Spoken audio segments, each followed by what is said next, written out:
आज कैप्टन सफदर को आके बयान देना पड़ा। इन सब से अच्छे तो कैप्टन सफदर है। उस बेचारे ने तो उसकी बेशक आज के बयान के बाद उसकी जो माहाना तनख्वाह मिलती है वो भी उसकी बेशक बंद हो जाए, लेकिन उसको मैं ये कहना चाहता हूँ कोई नहीं, पाकिस्तानी अवाम आपका खर्चा उठा लेगी।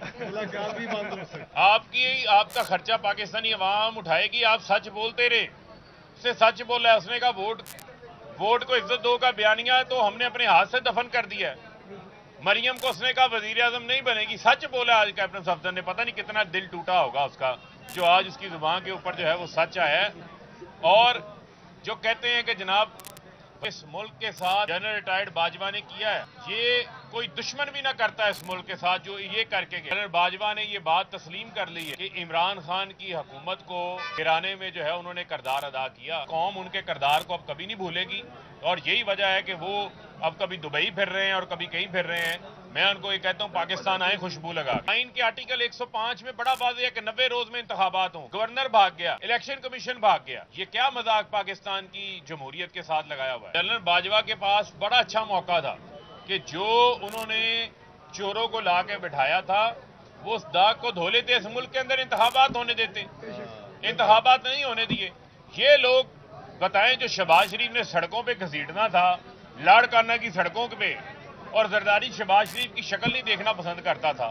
इनको जोड़ा किसने? जनरल बाजवा ने जोड़ा। और ये डिग्गी वाला वजीर आजम बना है।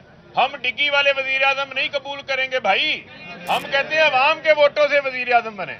मैं हदायतकारों को, डायरेक्टरों को, प्रोड्यूसरों को, सबको कहता हूं मुल्क का सोचो भाई। और $3 अरब रह गए, मुल्क नहीं चल पा रहा।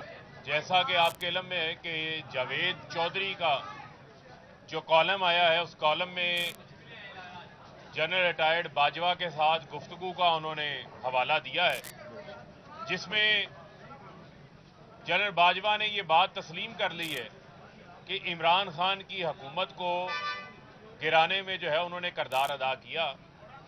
और सच्ची बात उनके मुंह से निकल गई, जो बात इमरान खान साहब कर रहे थे। उन्होंने ये कहा कि हमें पता चल गया था कि इमरान खान जो है वो मुल्क के लिए खतरा था। अब जो रिटायर होके चला गया है जनरल बाजवा, अब पता चला है कि 10 महीने में जो मैशियत का हशर नशर किया है इन्होंने पकड़ के, जो इन्होंने पाकिस्तान के डॉलर का हशर नशर किया है, जिस तरीके से इन्होंने अपने मुकदमात माफ करवाए हैं, जिस तरीके से इन्होंने NRO 2 लिया है, इन्होंने पापड़ वाले फलूदे वाले के मुकदमात माफ करवाए हैं।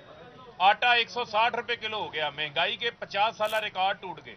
किसान सरापा एहतजाज हो गया।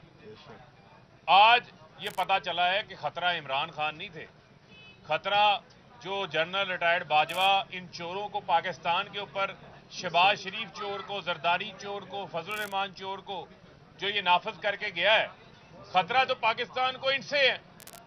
इमरान खान से तो कोई खतरा नहीं है।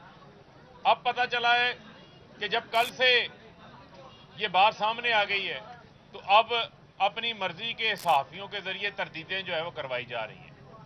ये जो इस मुल्क के साथ जनरल रिटायर्ड बाजवा ने किया है, ये कोई दुश्मन भी ना करता है इस मुल्क के साथ जो ये करके गया है।